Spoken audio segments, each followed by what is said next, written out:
Welcome back, dear students. This is our second class for MBA and BBA students. In today's session, we will continue our journey for learning new importance, skills, and labels of management in a simple and practical way. Let's begin. तो आज हम start करने वाले हैं हमारा नया part यानी कि पार्ट सेकेंड मैनेजमेंट इसमें हम पढ़ने वाले हैं importance skills and labels of management. तो आगे आते हैं हम। फर्स्ट ऑफ ऑल हम ये जानते हैं कि इम्पोर्टेंस ऑफ मैनेजमेंट क्या है और मैनेजमेंट का जो महत्व है वो हमारी डेली लाइफ या किसी ऑर्गेनाइजेशन में कैसे रहने वाला है। First, helps in achieving goals. Management किसमें हेल्प करने वाला है? Management provides direction and ensure that all efforts are focused on organisation objectives. Management क्या प्रोवाइड करता है? डायरेक्शन प्रोवाइड करता है और एंश्योर करता है कि जितने भी हम एफर्ट्स दे रहे हैं उन सभी एफर्ट्स का आर फोकस्ड ऑन और वो फोकस्ड किस पर करेंगे? ऑर्गेनाइजेशन के ऑब्जेक्टिव को कंप्लीट करने के लिए। तो सबसे पहला इंपॉर्टेंस क्या रहता है मैनेजमेंट का? हेल्प इन अचीविंग ऑब्जेक्ट्स या गोल्स। नेक्स्ट हमारा आता है efficient use of resources. Management क्यों इम्पोर्टेंट रखता है ऑर्गेनाइजेशन में? क्योंकि अगर हम रिसोर्सेज का सही यूटिलाइजेशन करेंगे तो रिड्यूस ऑफ वेस्टेज रहेगा and utilisation man money material money machine. जैसे कि आप लोगों ने 5 एम्स रीड किया होगा कहीं पर भी मैनेजमेंट में 5 एम्स हम लोग पढ़ते हैं मेनली। ठीक है, 5 एम्स।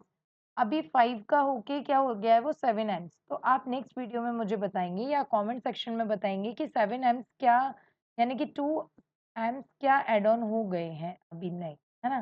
तो नेक्स्ट हम आते हैं हमारा मेंटेन्स कोऑर्डिनेशन। मैनेजमेंट क्या होता है? कोऑर्डिनेशन को मेंटेन करने के लिए भी इम्पोर्टेंट होता है। जैसे कि management integrates different departments and people ensuring smooth team working. सारे डिपार्टमेंट्स को वो मैशअप करके रखता है, इंटीग्रेट करके रखता है। क्यों? क्योंकि हमारा जो फ्लो है, वर्किंग फ्लो है वो स्मूथली रन कर सके, कोई भी टीम वर्क है वो स्मूथली रन कर सके। नेक्स्ट हम आते हैं adopt to changes.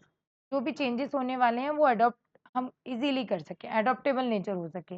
It helps organisations adjust to business environment changes, competition and technology. किस चीज़ों में मतलब ये जो हेल्प करता है ऑर्गेनाइजेशन में किस चीज़ को एडजस्ट करने में हेल्प करता है? जो हमारा एनवायरनमेंट है बिजनेस का उसको हेल्प करता है एडजस्ट होने में। नेक्स्ट होता है कि उसमें जो भी चेंजेस आने वाले हैं वो भी हम इज़िली एडजस्ट हो सके उसमें। नेक्स्ट जो भी हमारा कॉम्पिटिशन है, उसमें हम इज़िली अपना जो भी बिज़नेस है, प्रोडक्टिविटी है, उसको एनकरेज कर सकें, आगे बढ़ा सकें, इंक्रीज़ कर सकें। इसी के साथ हम आते हैं टेक्नोलॉजी। मैनेजमेंट क्यों ज़रूरी है? क्योंकि अगर मैनेजमेंट हमारा बहुत अच्छे से होगा, तो हमें पता होगा कि अब नई टेक्नोलॉजी कौन-सी आने वाली है, उस टेक्नोलॉजी में हमें कैसे रन करना है, हमारे वर्कर्स उसको कैसे रन करेंगे। अब इसमें क्या होगा? Adopted of changes. कैसे अडॉप्शन करेंगे हम चेंजेस को? कि हमें पता है कि एक जो हमने वर्किंग लिया था, मशीनरी जो हमारी वर्क कर रही थी, अब वो मशीनरी प्रॉपर वर्क नहीं कर रही है। अब प्रॉपर वर्क नहीं कर रही है, तो हम क्या करेंगे? दूसरी मशीन लेकर आएँगे। अब दूसरी मशीन जब हम लेकर आते हैं, तो हो सकता है उसमें कोई सिस्टम अलग हो, है ना? तो वो सिस्टम के लिए हम प्रॉपर ट्रेनिंग प्रोवाइड करते हैं अपने एम्प्लॉइज़ को और वो ट्रेन होने के बाद उस जो भी मशीन है, जो भी नया इक्विपमेंट है, उस पे वर्क करना चालू कर देता है। इट मीन्स क्या है? जो भी हमारे यहाँ चेंजेस हो रहे हैं, उसमें मैनेजमेंट हेल्प करता है कि अडॉप्ट्स टू द चेंज यानी चेंजेस जो भी होंगे, उसको आपको अडॉप्ट करने रहेंगे। नेक्स्ट हम आते हैं ensure growth and stability. Good management leads to long term growth and credits create stability even in uncertain conditions. जो भी अनसर्टेन कंडीशन बनती हैं, मैनेजमेंट इस चीज़ से एंश्योर करता है कि आपकी ग्रोथ रहेगी, स्टेबिलिटी रहेगी लॉन्ग टर्म। ठीक है? नेक्स्ट हमारा आता है improves employee motivation and productivity. इससे क्या होता है? मैनेजमेंट किस चीज़ में भी हेल्प करता है? क्योंकि through planning, leadership and communication management boost moral and performance. Main बात जो हमारा एम्प्लॉयी होता है उसको कहीं भी ना कभी मोटिवेशन की ज़रूरत होती है। क्यों? क्योंकि हमें पता है कि एक वर्कर कंटिन्यूअसली अगर किसी ऑर्गेनाइजेशन में या बिजनेस में वर्क करता है तो वो बोर हो जाता है अपनी वर्किंग से।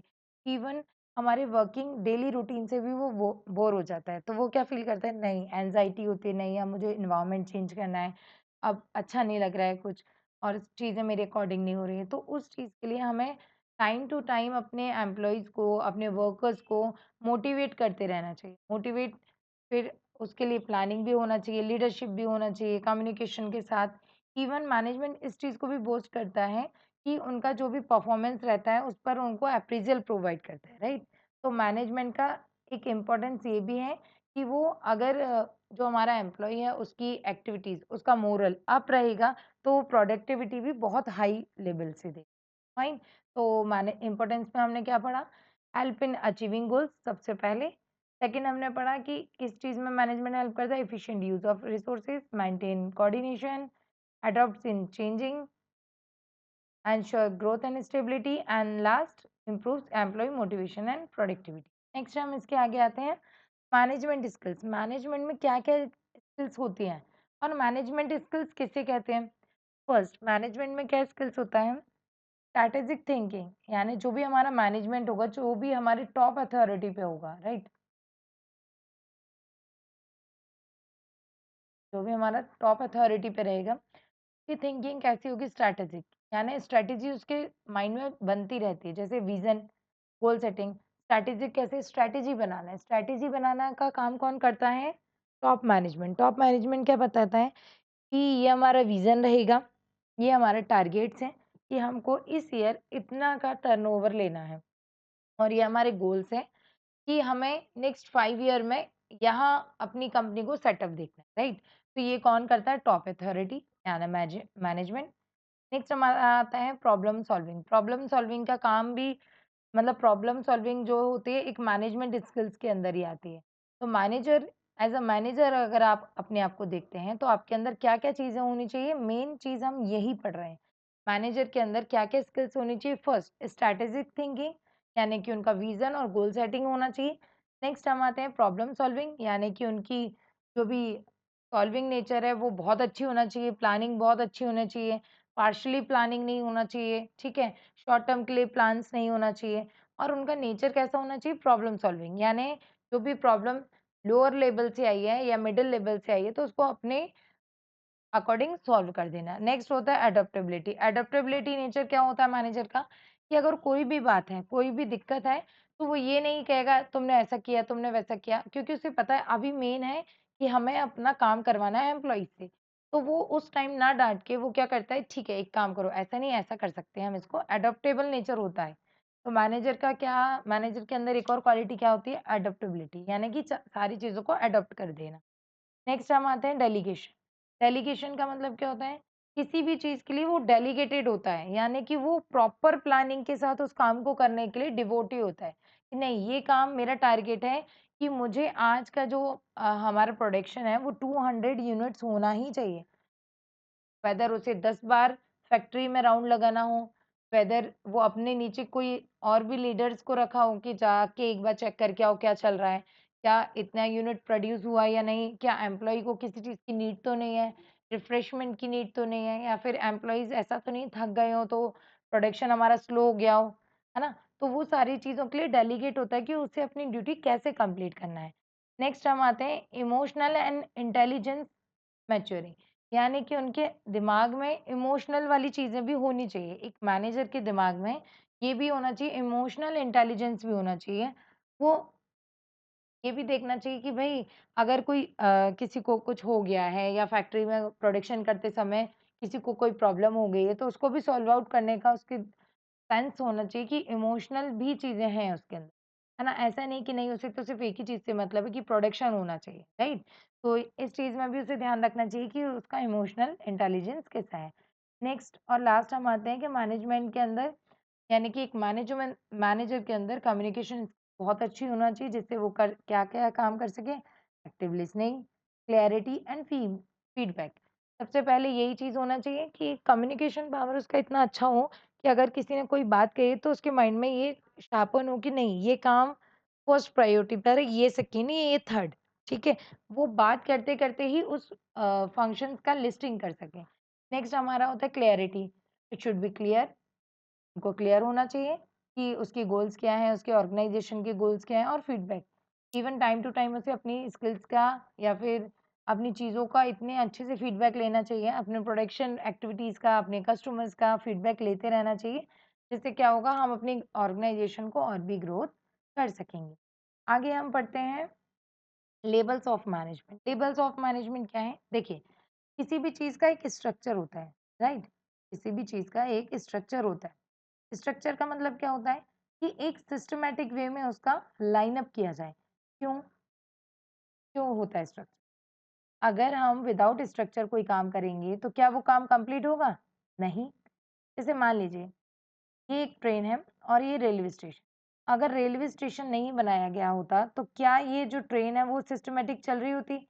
आने-जाने का टाइम सिस्टम होता? नहीं। क्या कोई स्टेशंस बने होते? नहीं। क्या यात्री कहाँ पर जो भी हमारे पैसेंजर हैं वो कहाँ पर वेट करते? ये भी नहीं पता। तो एक स्ट्रक्चर होना बहुत ज़रूरी है, जिससे क्या होता है कि रूल्स एंड पॉलिसीज़ बनी होती हैं, रूल्स एंड रेगुलेशंस होते हैं, जिससे जो भी अदर लोग हैं, जो भी ऑर्गनाइज़ेशन से जुड़े हैं, वो स्मूथली रन कर सकें, स्मूथली वर्क कर सकें। दैट्स व्हाई हर ऑर्गनाइज़ेशन में, हर बिज़नेस में एक स्ट्रक्चर फ़ॉलो होता है, जिसे सभी को फ़ॉलो करना होता है। हम यहाँ पर पढ़ते हैं लेवल्स ऑफ मैनेजमेंट। तो मैनेजमेंट का भी एक स्ट्रक्चर होगा, राइट? ऐसा ही कोई अथॉरिटी पर नहीं बैठा होता है, कोई मिडिल अथॉरिटी पर नहीं है, कोई लोअर अथॉरिटी पे नहीं है। ऐसे तो सारे काम सब लोग कर सकते हैं, है ना?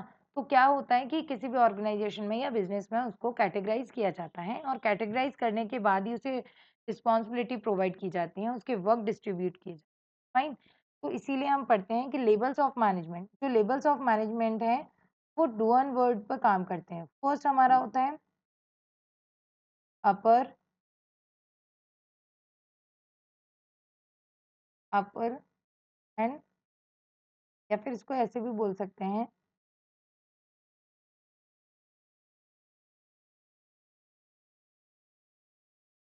तो ऐसे भी बोल सकते हैं कि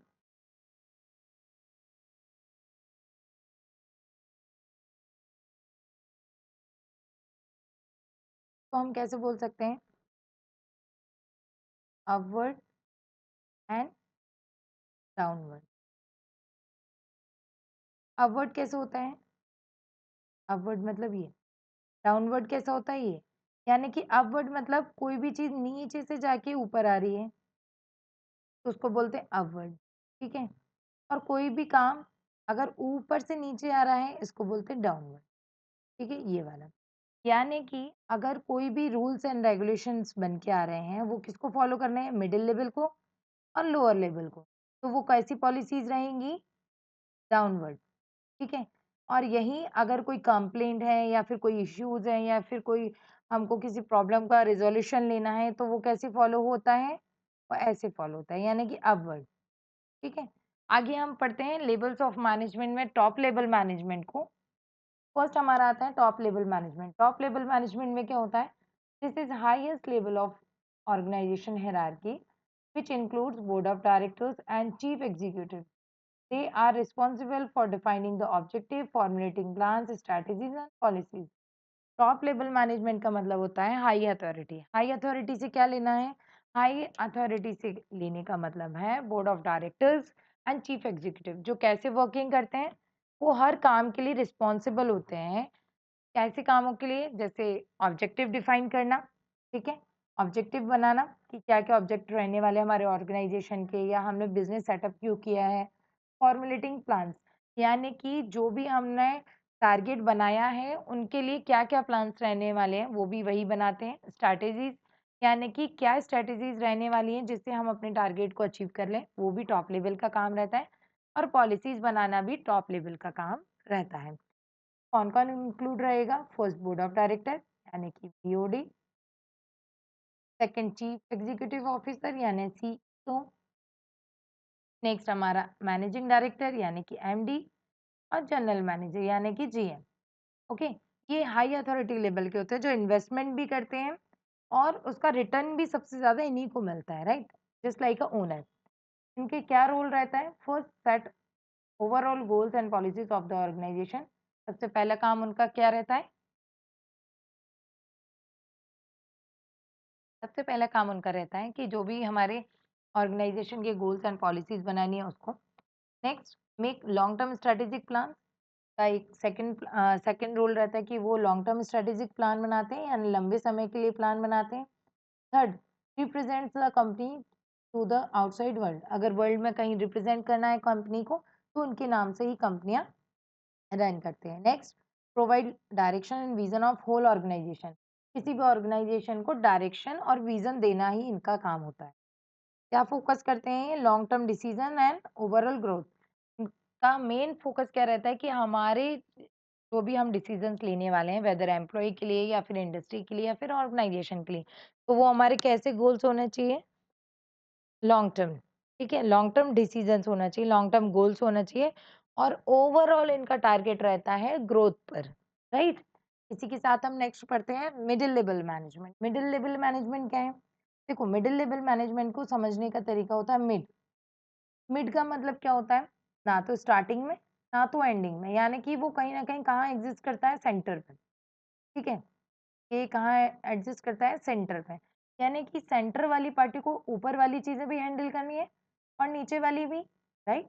तो दोनों चीजों को हैंडल करना, दोनों चीजों को मेंटेन करना, दोनों पार्टीज को मेंटेन करना ही क्या कहलाता है? Middle level management, right? अब मिडिल लेवल मैनेजमेंट में क्या आता है? मिडिल लेवल मैनेजमेंट में होता है, it is second and most important level of corporate ladders. किसी भी कॉर्पोरेट की सीढ़ी को चढ़ने का मेन जो इम्पोर्टेंट फैक्टर्स रहता है वो होता है middle level management, as it creates a link between the top management and the lower level management. यानी कि वो किसका लिंक है? टॉप एंड लोअर लेवल का। Includes departmental and division heads and managers who are responsible for the implementing and controlling plans and strategies which are formulated by the top executive। ये किस चीज़ में help करता है? इसमें कौन-कौन शामिल रहता है? इसमें जो हमारे इंक्लूड्स रहते हैं वो डिपार्टमेंटल हेड यानी डिपार्टमेंट्स के हेड रहते हैं, डिवीज़न हेड रहते हैं, मैनेजर्स रहते हैं, जो किसके लिए रिस्पॉन्सिबल रहते हैं कि जो भी पॉलिसीज़, जो भी प्लान ऊपर से सर्कुलेट हुए थे, यानी कि टॉप मैनेजमेंट से जो भी प्लान सर्कुलेट हुए थे, उसको इम्प्लीमेंट करने के लिए ये लोग रिस्पॉन्सिबल होते हैं। ई प्लान को कंट्रोल करने के लिए, स्ट्रैटेजीज़ को फॉर्मुलेट करने के लिए ही ये लोग इन्वॉल्व्ड रहते हैं, राइट? दिस लेवल पर। इसमें कौन-कौन सी पार्टीज़ शामिल रहती हैं? जैसे डिपार्टमेंटल हेड, ब्रांच मैनेजर यानी कि बीएम, डिवीज़न मैनेजर यानी कि डीएम, राइट? इनका क्या-क्या रोल रहता है? Act as a link between top level and lower level management, जैसा कि मैंने बताया। Second, implement policies made by the top management ने जो भी पॉलिसीज बनाई है उनको इम्प्लीमेंट करते हैं। Third, prepare departmental plans and assign task. क्या बनाते हैं कि अब डिपार्टमेंट के प्लान क्या-क्या होंगे, पर्टिकुलर एक डिपार्टमेंट, जैसे कि हमने किसी कंपनी में देखा प्रोडक्शन, मार्केटिंग, एचआर, फाइनेंस, ये 4 डिपार्टमेंट मेन होते हैं।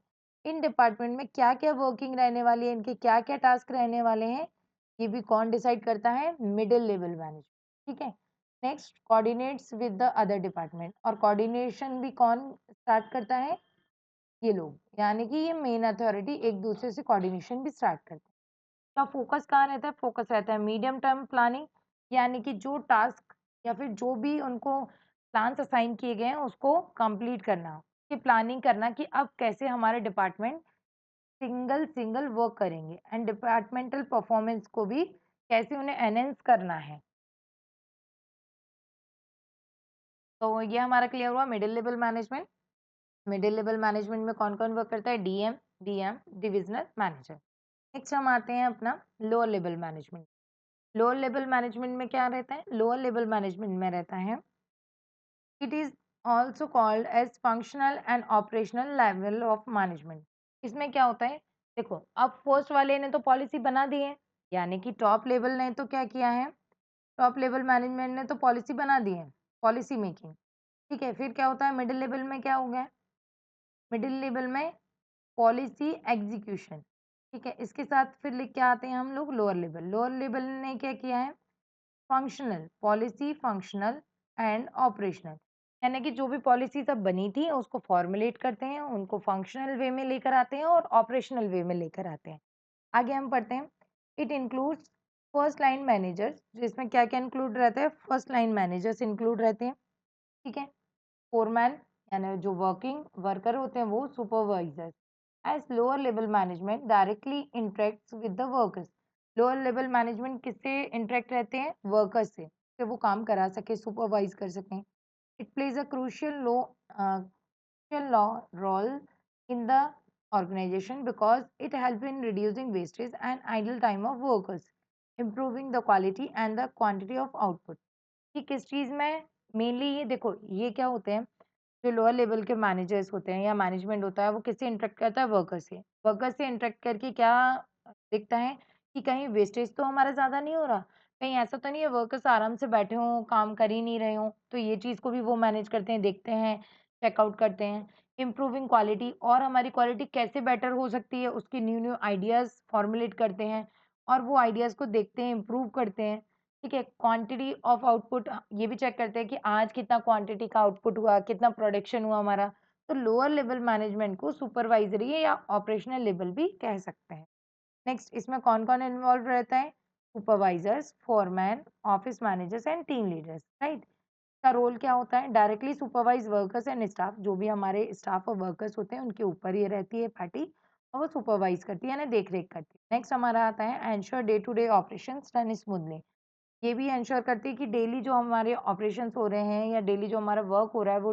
कंप्लीटली हो रहा है या नहीं या स्मूथली वर्क कर रहा है या नहीं ये भी एंश्योर करते हैं वो सुनिश्चित कराते हैं अपने मिडिल लेवल को नेक्स्ट हमारा होता है maintain discipline and motivation among employ और डिसिप्लिन भी यही मेंटेन करवाते हैं उनको पता है कि वर्कर से कैसे काम कराना है इवन अगर उनको लगता है कि कोई एम्प्लॉय है वो जाने वाला है या उसका मन नहीं है यहाँ काम करने का और हमारे वर्किंग बहुत है हमें एम्प्लॉयज़ ही नहीं मिल रहे हैं तो वो मोटिवेशन के रूप में उन्हें एम्प्लॉयज़ को भी कुछ ना कुछ प्रोवाइड करता रहता है जैसे कभी मोटिवेशनल क्लासेस ले लिए ट्रेनिंग प्रोवाइड कर दिया या फिर कुछ एक कंपटीशन करवा दिया कि वर्कर्स में कंपटीशन करवा दिया जिससे क्या होता है उनका मोरल अप हो जाता है राइट नेक्स्ट हमारा आता है provides feedback to higher level about workers performance और मेन काम क्या करते हैं वो कि जो भी हमारा वर्कर्स काम कर रहे हैं जो भी वर्कर्स की परफॉर्मेंस है उनका फीडबैक हाई अथॉरिटी तक प्रोवाइड करना का फोकस कहाँ रहता है short term plans and daily operations